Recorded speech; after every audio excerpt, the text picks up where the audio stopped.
And it was one of the most relevant and practical tools and mindsets that really helped me to navigate the type of complexity that many of us face, not only at work, where there can be a lot of strong points of view and not all of them in agreement with no clear right answer, but also just in life. So let's see, I need to actually project something really quickly. Forgive me while I do this.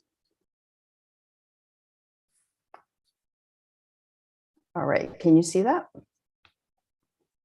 Is that projecting okay? Yeah, okay.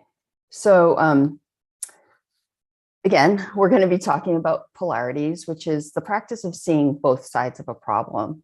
And this, very well-known image of a vase or two faces, depending on how you view it, is an example of a visual illusion where we might see something only in one way.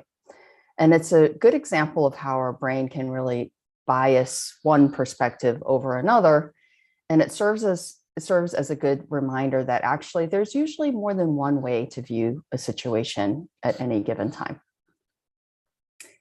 So I like this quote: "The test of intelligence is the ability to hold two opposed ideas in mind and still retain the ability to function." Because I think it really captures that idea behind polarity thinking, which is essentially embracing a both and mindset over an either or way of thinking. And it's, again, a way for us to be able to navigate all those thorny, ambiguous, and complex issues that we tend to face every day. So what exactly is a polarity? It might be helpful to give a definition. There are two sides, so there are two poles that are in tension, yet they need one another. So they're interdependent. One side cannot exist without the other.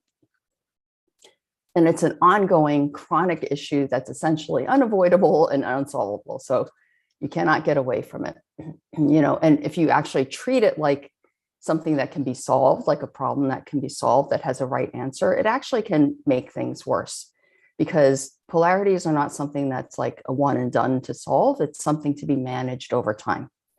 I'll give you some examples to help illustrate this concept. So work-life, right? Work-life balance is a polarity that is common to all of us. Sometimes we might have to favor one over the other, depending on what might be happening at life or at work.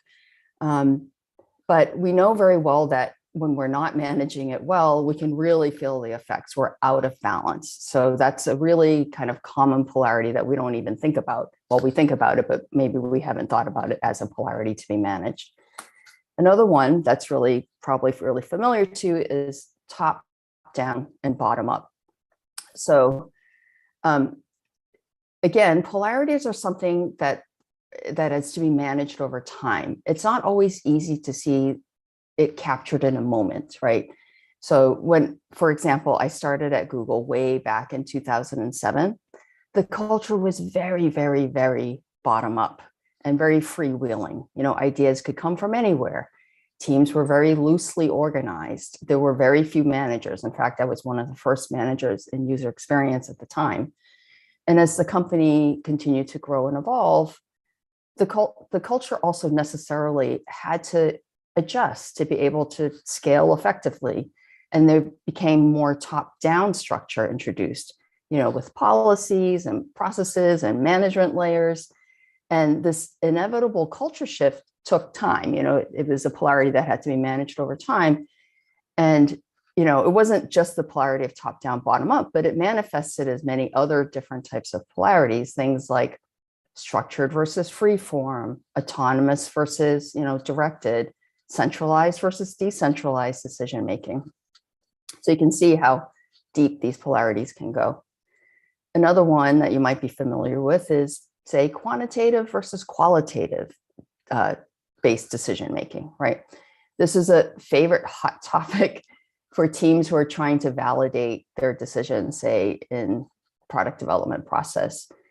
Do we need a quantity of data, or, could qualitative insights also count for something? Again, having come from Google, where it was a very data-driven culture, this is a very familiar discussion.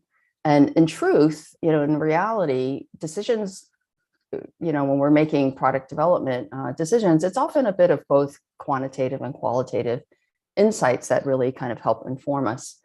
But the problem arises when we get really religious over like, we have to have quant data, or, we have to have qual data, right? Like, in fact, you really have to have both. Okay, so I want to actually do a little exercise of polarity in action with all of you. Inhaling and exhaling, breathing is actually a polarity that, can be, actually represents a polarity because they're two interdependent poles. Like I said, one cannot exist without the other. It's something you have to manage over time constantly. And it's something that's ongoing and unavoidable.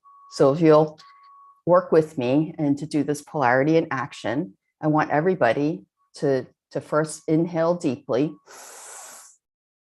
and hold your breath. And notice how good it feels as you first get that fresh oxygen into your lungs. But as you hold that inhale, you quickly start to experience the downside of just inhaling. You get too much carbon dioxide. Okay, you can exhale now if you haven't already. And the longer you hold that inhalation, the more attractive exhaling actually becomes. So what you do is you inhale again so that you can release all that carbon dioxide, and it feels good at first. But again, if you hold that exhale too long, you quickly start to experience the downsides of exhaling alone, which is a lack of oxygen, right? So, this is a very kind of simple way to illustrate this notion of managing a polarity over time. So we naturally manage breathing without much thought, of course, right? But so how might we apply that thinking to other polarities in our lives that might not be as natural to us? Whoops, I think I have something. Okay, well, let me just do this. Okay, so how do we know if we're facing a problem or polarity? Because it's really important to distinguish between the two. And the most common pitfall that we face is mistaking a polarity for a problem to be solved once and for all versus something to be managed over time, right? So a problem is actually something that can be solved with a right or a best answer. There's something that everybody can largely agree that, it's 2 + 2 = 4, right? Whereas a polarity is something that's ongoing and it's actually exacerbated by traditional problem solving, which says there's one right answer. Because as I just pointed out, it's not really one right answer, but it's something, a balance between two poles. A problem can actually be codified and reapplied, right? So you can have code libraries, design systems, or things that you can actually playbook and repeat. But a polarity, there again is no one right answer to codify. It's something you have to keep paying attention to. Where are you at? Do you need to adjust? And problems are technical issues that are challenging, like how do we get a rocket to the moon? It's challenging, but it's actually solvable. Like there is a way to do it. Whereas a polarity, these are adaptive challenges that are dynamic and always kind of evolving. So they have to be managed. So an adaptive challenge might be that, when 2020, March of 2020, the pandemic hit, we all had to adapt, right? There was no clear one right answer. So we really had to kind of figure out how to adapt. That's like an adaptive challenge. Okay, so I want to give you an example of some common polarities that happen in the workplace. And I'm going to guess that some of these may resonate with you, and feel free to, jump on chat to volunteer if they have. One is speed versus quality. There's a time to choose speed, when you need to get some functional prototype built, for example, and a time to choose quality or fit and finish, right? So maybe it's the next iteration after you've gotten that initial prototype done, then you focus on quality. But if you get religious over like, we always focus on quality, you may actually be missing the boat on some opportunities that speed might provide, and vice versa. If you focus on speed when you really should be having a really polished outcome, you may be missing that boat. Another one, if say you work for those of you who work in agency environments, might be an end user focus, the ultimate consumer of whatever product that you're building, versus the client focus, who may not actually be the end user, right? It might be a business or an executive representing a business that is your client. So that's another polarity to manage. A couple that are really common in a lot of businesses are ones like planning and action, or long-term and short-term. I do some advising for startups, and this comes up a lot, because a lot of times action's really needed in the short term, again, to get something functioning, proof of concept, so that they can shop it around. But the founders also need to really always be thinking long-term and really thinking about planning to make sure that they can attract investors down the road for a following series of funding. Another really common one is centralized and decentralized. This might mean how a company is organized, for example, which ultimately can affect how decisions get made. Again, I saw this happen over and over. It was probably the most common polarity I saw play out at Google over and over as the company, again, dynamic evolution of the company as it grew. It kept having to figure out, how do we organize in order to be effective? And it was this constant tension between, do we centralize these functions? Do we decentralize these functions?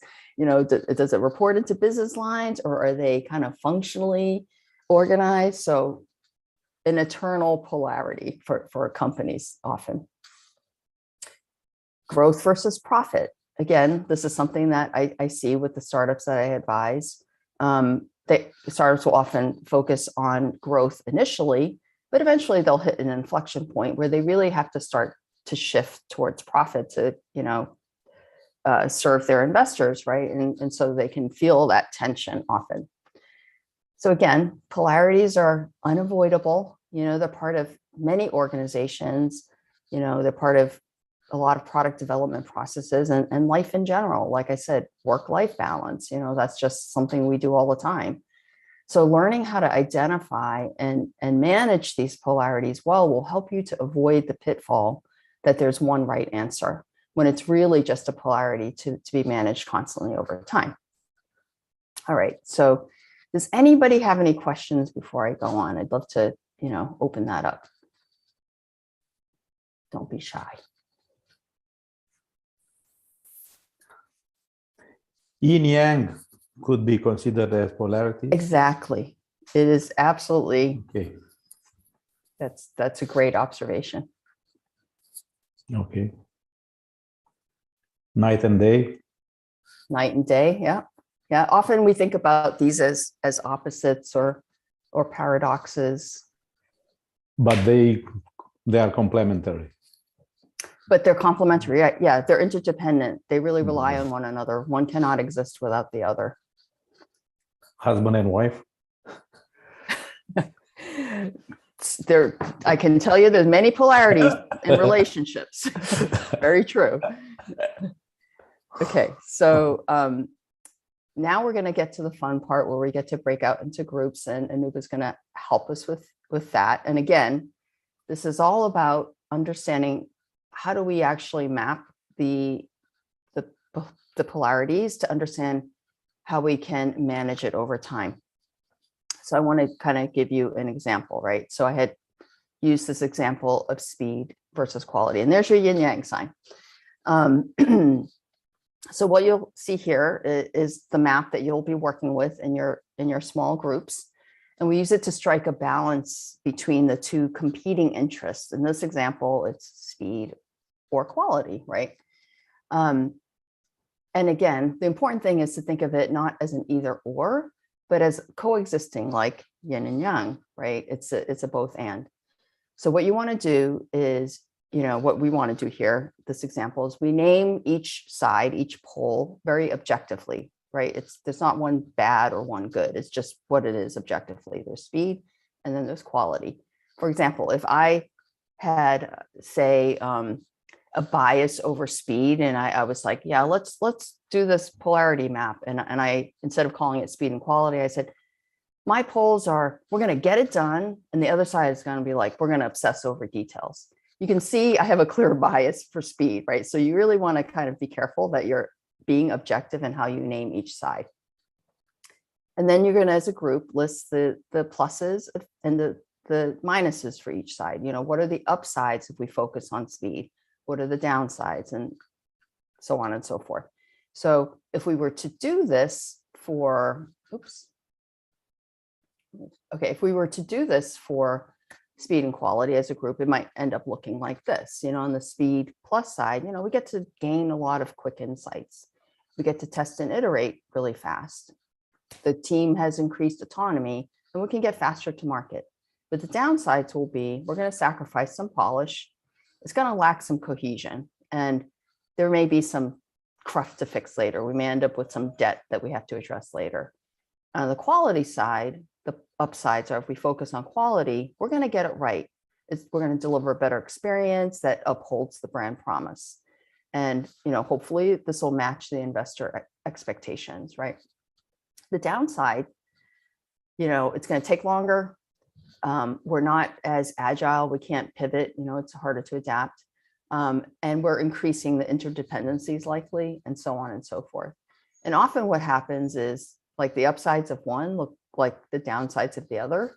And what you're trying to do is manage towards the upsides as much as possible and recognize that when you start to feel some of the downsides that you've listed, you know, you recognize them as downsides, you recognize that you need to start to rebalance towards the other pole.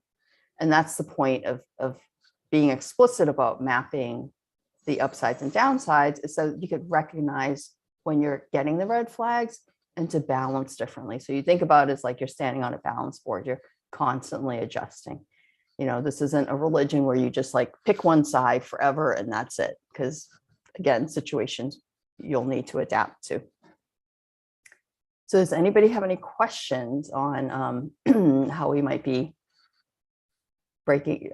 doing this breakout group?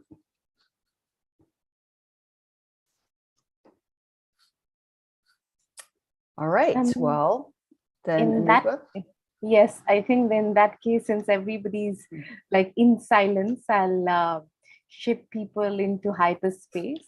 What's going to happen now is that I'm going to create breakout rooms. So your breakout room number will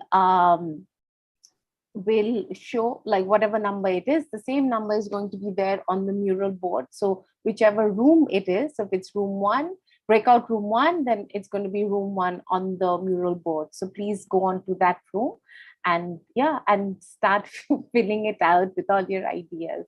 Okay, so off you go. Have fun. Okay, I think I have to open all rooms. Yep. Okay, yeah. And I look forward to hearing about your polarities that you decide. Yes, I think everybody's going to be in a lot of thought.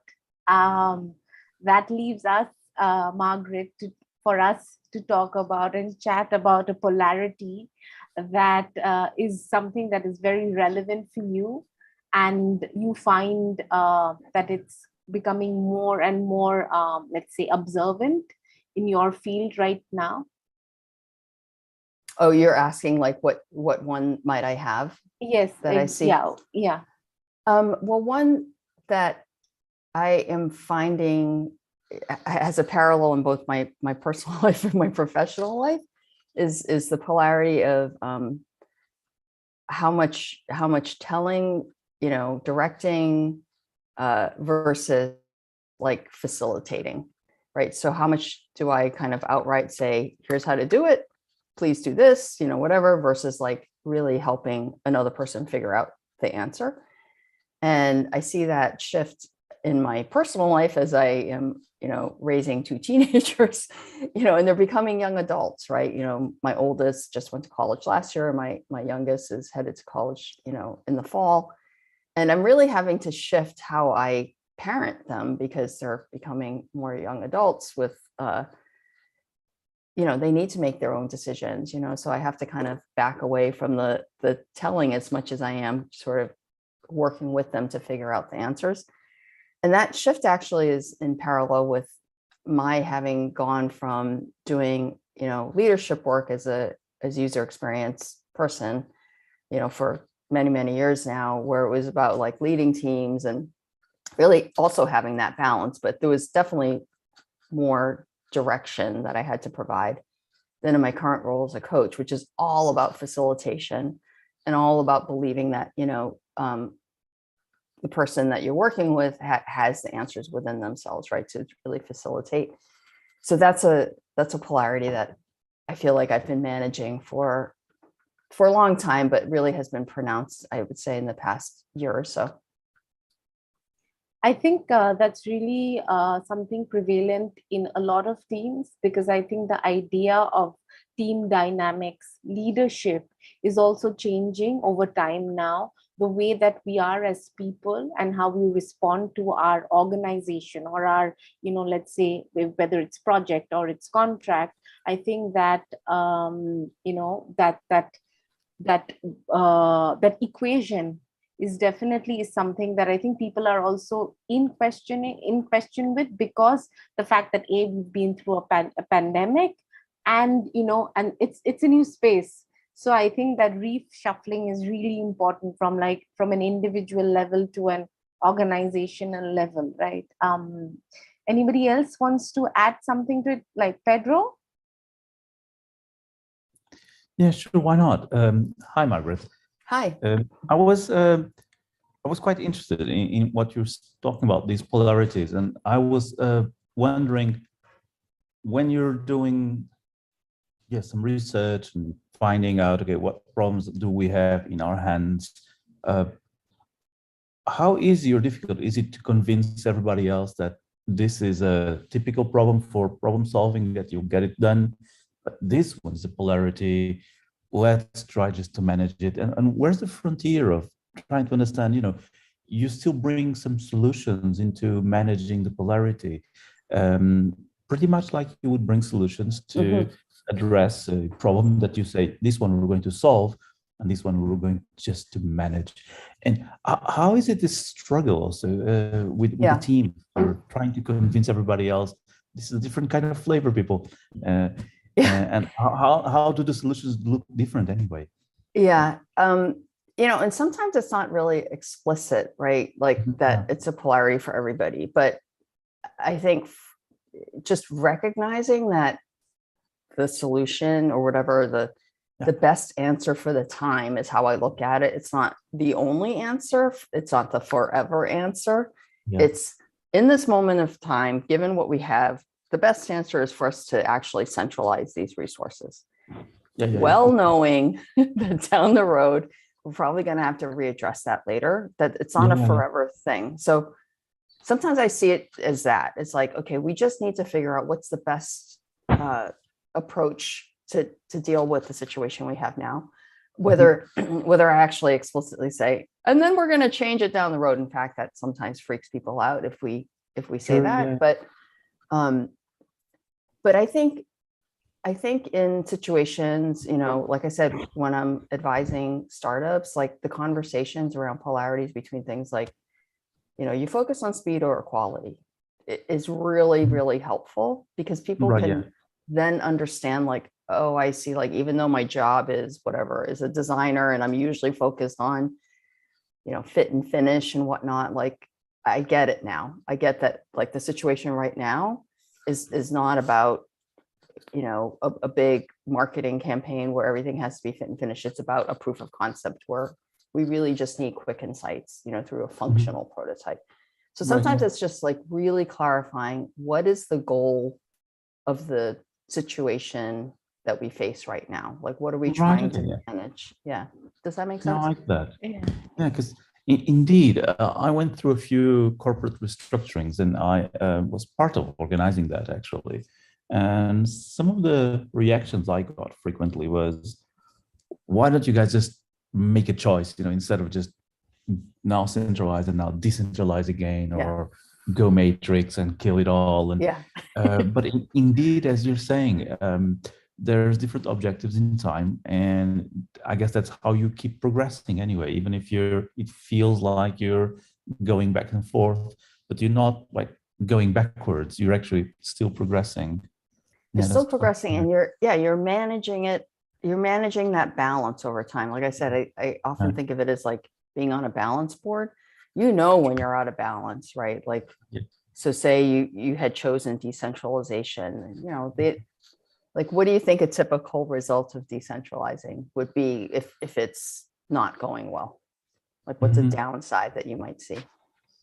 Well, Like that. decentralization, like I was telling Margaret, has such a different connotation now in terms of ecosystems, that it's not only in terms of the way that people behave in, in organizational structures, but it's actually the ecosystem right now, especially when you look at crypto, um, and how, there are organizations that are coming up as DAOs, like decentralized, autonomous organizations that believe in, unanimous, voting, and, a circulation of funds, but in a much more open way. And, and the whole idea of leadership is also changing, because, the way that people function, it's open to all. So I think when we have such new structures, and that also prompts new behavior. So, when we're looking at a centralized way of behavior approaches, as versus something completely new, how do we adapt? Like, we've taken a long time to adapt to the pandemic, which was something that people were still, okay, I don't know, but I can work around it. So I think that this concept of, decentralization is becoming very open now.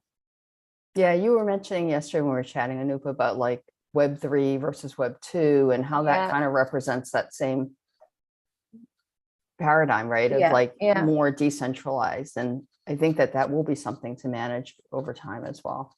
Yeah, because I think even in terms of the concept, I mean, if anybody wants to add something to it, please feel free. I think it's still, I think there's a gap between the shift, like even in a polarity, do polarities, actually, this is what I wanted to ask you, Margaret, when polarities are so different in the way that they coexist, right? Is there any part where they come and they, like, with that infinity sign, there is a point where they meet, right? Is there any way where the polarity comes, are they supposed to meet to come to a solution, or are they always supposed to be? No, I think it's like the infinity sign sort of shows that it's an ongoing dynamic, right? So it's not a moment in time. So it's not like that, like very middle of, where they cross over is like the golden answer. It really is like, how do you try to manage towards the upsides of that polarity map, in recognition that you're going to just be feeling some downsides, like it's just inevitable. That's the nature of a polarity. So it's about just recognizing when you're hitting too many of the downsides that you need to probably shift to the other side. It's not like trying to aim for that middle point. That's not usually doable. I'm curious if anybody else has polarities that they recognize that they're facing right now.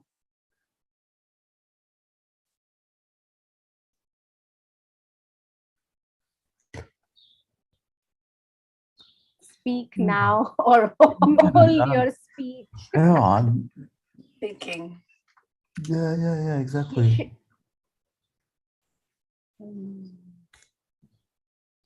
mean, you think about like problems. Do I have problems? Oh yeah, loads of them. So are some of those polarities? They could be. They probably are. Yeah. So I'm thinking like, let's say with some of my kids, when I'm trying to make them study more, it's kind of like the harsh daddy versus the dear daddy, and it's kind of like that. That's also a absolutely kind of, yeah, that's a hard one. I've heard it described as carrot and stick. That could be the polarity of like, are you trying to, work parent through incentives, or are you trying to motivate through maybe, whatever the other opposite of it, Yeah. punishment, whatever. Like, you won't get your allowance this week if you don't do your homework, versus like you'll get extra $10 if you. Yeah. So that's a polarity, and hopefully, and if you only do one way, you can get out of balance pretty quickly, right? Because you're probably figuring out like, what should I go carrot versus stick, or incentive versus non-incentive in any given situation. True. Yeah. I was thinking also perhaps in corporate terms, if I'm dealing with some clients in terms of polarity, a typical polarity with one of my clients is that they suffer a lot of political pressure because they're a government agency. They're very exposed now due to all the Ukrainian situation. They handle refugees, and so it's kind of like I need them to like focus on our project because that will help you guys to do a better job. On the other hand, as soon as they get some political pressure, they'll just go towards and do whatever else they have to do. And in this case, they really have to rush towards welcoming all the refugees and organize all of that. But if they could focus a bit more on our side, they would do a better job. It's difficult, I don't know. I try to keep saying like, hello, we need to finish the project. And it's a bit of a struggle there. And I feel like I need to press them at the same time. I know there's other stakeholders who are also stealing their attention. I don't know. This is kind of a multipolar thing, I guess. I don't know. Yeah. For them, they may be, favoring the immediate over the longer term, just because that's the pressure that they're feeling. But if you could maybe help them understand how the longer term might help them, and not, a year from now, but, could there be some benefit that they could see not too far from now? Right. Yeah. Rebecca has a question. Yeah. Hi, I'm Rebecca. I'm a junior UX designer. I was kind of thinking about polarities in the job search. And I was thinking about like how like my case studies are presented, whether it's like more images or more like description heavy, versus like how I might like be talking to a hiring manager, whether they're more of like a very like strict kind of person, like so what kind of like personality essentially I'm showing them, versus someone I can be more casual and like just more like casual with them.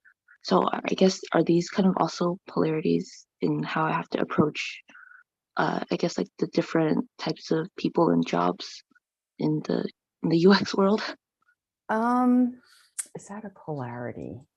Sam, could I engage you to work with me on this? Sam Soma is on the call, and she and I know each other. Hello. Have similar experiences, having been in UX and now coaching. Can I get you to weigh in on that one? Could you would you mind repeating the question? I apologize. I'm just putting Sam on the spot here. That's okay. That's fine. Oh, yeah. So as like a junior UX designer, like the process of applying to jobs and just like having to present my case studies a certain way, whether it's more imagery versus like more like explanations on my portfolio. And then also things like talking to hiring managers and recruiters, and like the way that I have to present myself to them as well, whether it's more of like a formal or a more casual sort of interaction with them. Also personal branding around it. Yeah, I think the visual versus the explanation of your process. What I can say as a hiring manager of early career designers, if this helps, is I was looking at people's process because I understood they might not have the long record of execution, and that focusing on the things that might come up later and how you might respond to those might be a more effective calling card than merely relying on what you've already done, no matter how good it was, because that's in the past and I'm hiring for the future. So that's how I would approach it. I'm not sure how that lands for you. Yeah, that's a good point. With like, I've also had people saying that like the reflection part is really important to like talk about like what you maybe would have done in the future, or if you had to like do this project again, like what would you do differently, essentially. Mhm.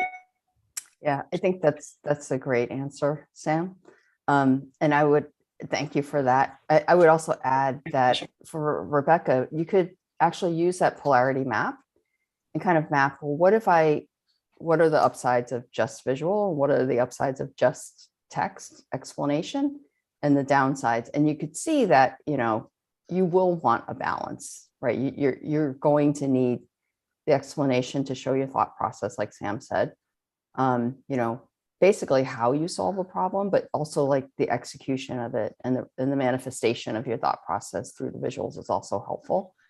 So, as you're kind of noodling through these types of things, you can actually use that polarity map to see it objectively, which is what helps us to understand the balance to strike for the situation that you're in, which is you're looking to apply for jobs and to interview. Awesome, thank you. That was helpful. Margaret, which part of the design process do you think that designers see polarities the most? Is it like during test and iterate, or delivery, or right in the beginning? I don't know if it's the most, but one that I was thinking about as I was, running through the explanation earlier, when I was thinking about the quantitative versus qualitative insights that would inform some decision. Google, like I said, is so data driven, and way earlier when I first started in the 2000 aughts, it was really, really data driven. Everything was like A/B tested to death. And there was kind of a famous incident, because it was well publicized at the time and sort of haunted Google design for a long time after, was this incident where one of the VPs insisted that we A/B test 41 different shades of blue to determine, like, should we go with this blue link color or that blue link color? Because search had one blue link color and Gmail had another. And we're like, we should probably align on one. And so instead of like choosing one or A/B testing the two, she insisted we A/B test like 41 shades altogether. And that was just, to me, represented this extreme affinity for the quantitative pole over the qualitative pole of like, we have these experienced and trained visual designers who probably, could lend a lot of value in the decision-making process through their qualitative assessment, but that wasn't seen as legitimate at the time. It was only through quantitative. So over time, I saw that definitely, shifted at Google, and there was more of a balance between qualitative insights as well as quantitative. But in tech, I see this a lot for designers who are just like, it's very hard to quantify something like visual design sometimes. And I think that's a pole that a lot of designers can struggle with. Yeah, definitely. I think, like, let's say in one of my current projects right now, the shift between, let's say, design thinking, service design, to UX, UI, developer, coding, solution architect, that whole paradigm, it goes through so many shifts and polarities at different level, whether it's the actual interface, whether it's a design of information, or the end use, or the just the development of it. There are constant, I wouldn't say challenges, but polarities that as like a product owner, one needs to go through, because how do you build that ecosystem into one? And I think through experience and time and patience, I think one comes to probably in terms of how you can manage, because it is a constant, like, questioning with yourself. And how would it and how would you execute and come up with a solution that works in totality for everyone?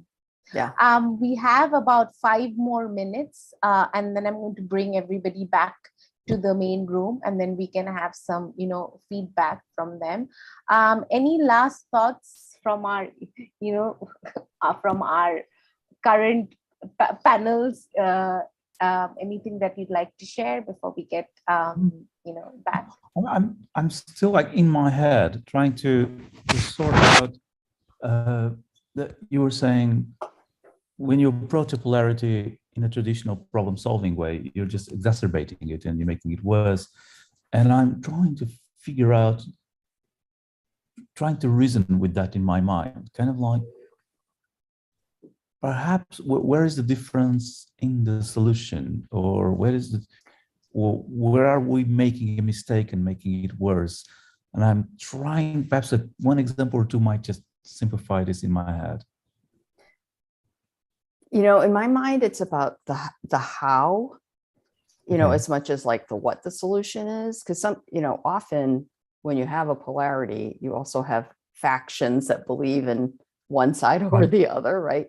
Yeah, true. So a lot, especially if you're like, a manager or leader or whatever, and you're needing to sort of navigate some organizational dynamic that's associated with the polarity, the how you solve or manage, the situation that you're in is as important as whatever the end decision that you come to, right? So if you treat it as a problem to be solved and you're saying there's an absolute right answer, it sort of invalidates all the thinking that whoever is believer of the other side, the other pole might be, right? And it's not conducive to, collaboration. So as a team, recognizing that something's like, we're going to need to manage this over time, leaves room for the possibility that there's another right answer down the road, right? Or that it's, it's an evolving right answer rather than like, this is it, we're going to stay centralized forever, you're wrong, so a lot of it to me is just recognizing that it's a dynamic, of being in a complex, ambiguous situation that everybody's responsible for managing, rather than like, we're making a decision and that's forever it and suck it up, or, whatever. So for me, it's a lot about the how of navigating complexity. I guess that when you have, let's say, a conflict between, do we choose Republicans versus Democrats, and kind of like, let's force a decision, then it starts becomes a dictatorship. Yeah, if you decide the final decision will forever ever go this way. Yeah, and you'll get half of the population really deeply frustrated. Yeah. Right. And you can see how extremist politics are so polarizing. There's that word, right, where it comes off as like, no, it has to be this way or that way, rather than like, it's a lot more subtle and nuanced and ambiguous usually issues. So but thank you for that question. Yeah, we have a lot of people coming back from their sessions. And our next step would be, who would like to share? Margaret, isn't that what you're also waiting for? Yeah, I would love to hear if people came up with polarities that weren't one of the examples, for example, or if you did, that's fine as well. But I'd be really curious how many came up with a polarity that was unique to this group. Yeah, I see the mural board is very well populated. So if I could share my screen, and if anybody wants to talk about their theme, or I'll just have to pick randomly.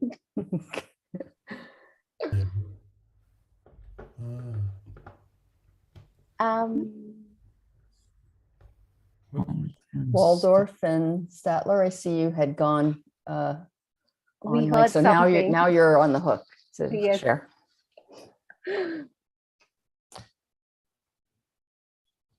I like that extrovert introvert. That's pretty cool too. Yes. Yeah. Thank you. That was our group.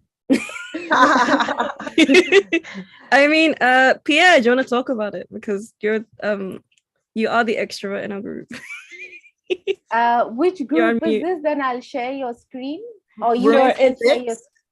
It's Maybe room we 6. have forgotten to address one topic is schizophrenia. Oh God, oh my God, no. Where, all right, let me see that. Mental health versus physical health. I don't know. So, Mental health awareness month. So Yeah, this it's a good one is too.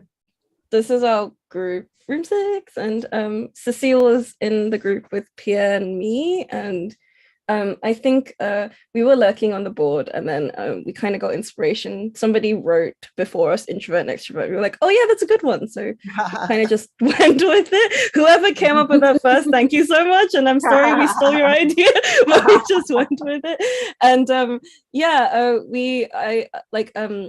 Pierre said like he's an extrovert, and like how he thinks like certain qualities of him are like, you know, in positive and negative. And we came with I guess for me, like, and Cecile, we're kind of ambivert / introvert extrovert. We're a combination of both, so we kind of see from both sides. And we kind of had a whole discussion from like how, let's say, how Pierre would entertain his clients. And like, I think the one I really liked was about how as an extrovert, it's so much easier to bring fun to structure and bring structure to fun, and you can be like the person who makes people feel connected and feel comfortable, and to be able to build more trust. Whilst like as an introvert, you would be more analytical, you take more time to think before you speak, and you focus more on like communication.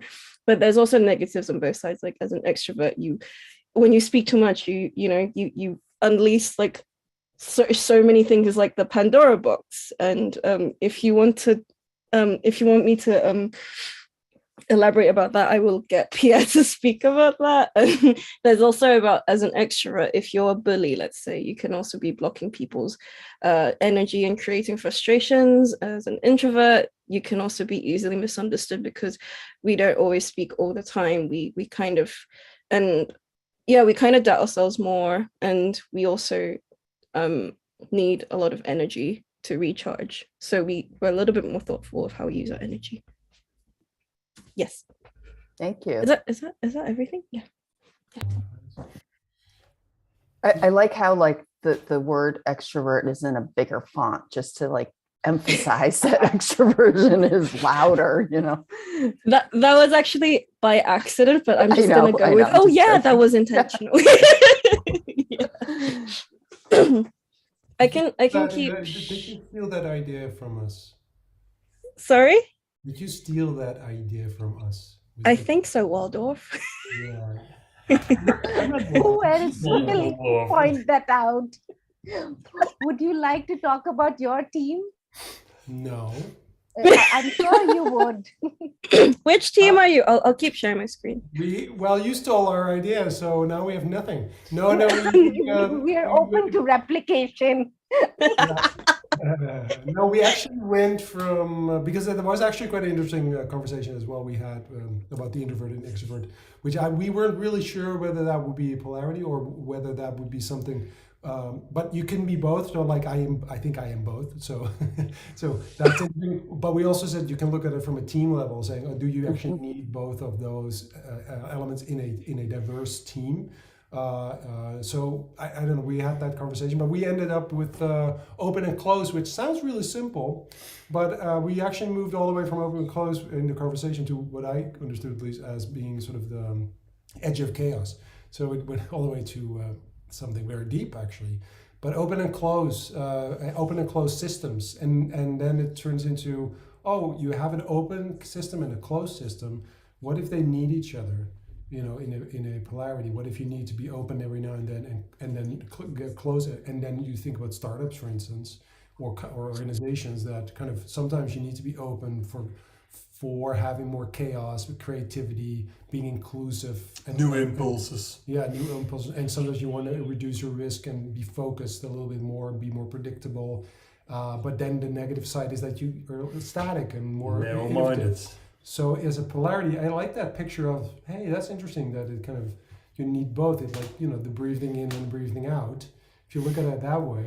So that's sort of where we, I think that's sort of where I really love that you acknowledge that it can be at the organizational level. You had mentioned that about like introversion and extroversion, balancing the team. It's not just about, it can be about an individual. It can be at the team level. It can be at the company-wide organizational level of these polarities. And of course, the more, the bigger the altitude, the more complex the polarity to manage. It's a great observation. So it's like that Greenish Muppet Kermit, who when he's all the time happy, we become much more grumpy.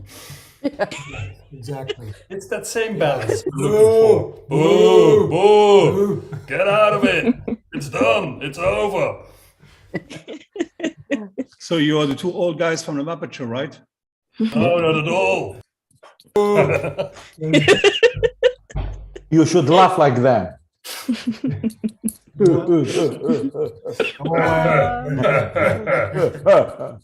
Okay, I would like to just point out one thing.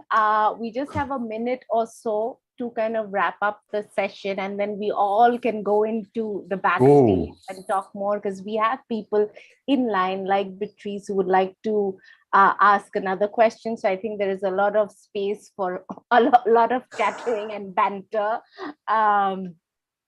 So if Margaret, you're okay, I'd like to thank you for coming on board.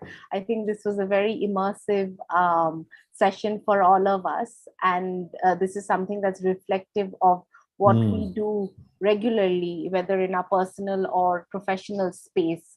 And there is so much more conversation, because while speaking, I think everybody has at least 10 polarities that they're thinking of and they would like to share. So I would like to take that conversation into the backstage. But now I'm going to share my screen and just talk about our next week's speaker. Mimp, can you share screen? Because I don't know, I think I've done something. Oh, can you give me the slide privately? Okay. Privately. Just sorry, everybody. Yeah. I'll just share screen and yeah. Oh, yay. Yeah. So we have David Phillips, and we're going to be talking about a lot of math, metrics, and analytics, and how it can mislead us. So how does data on such a qualitative versus quantitative level, and how does it kind of make us analyze or not analyze what we're trying to develop at the end. So catch us there. We'll be putting the link into the chat, and and we will go into backstage now. So let me stop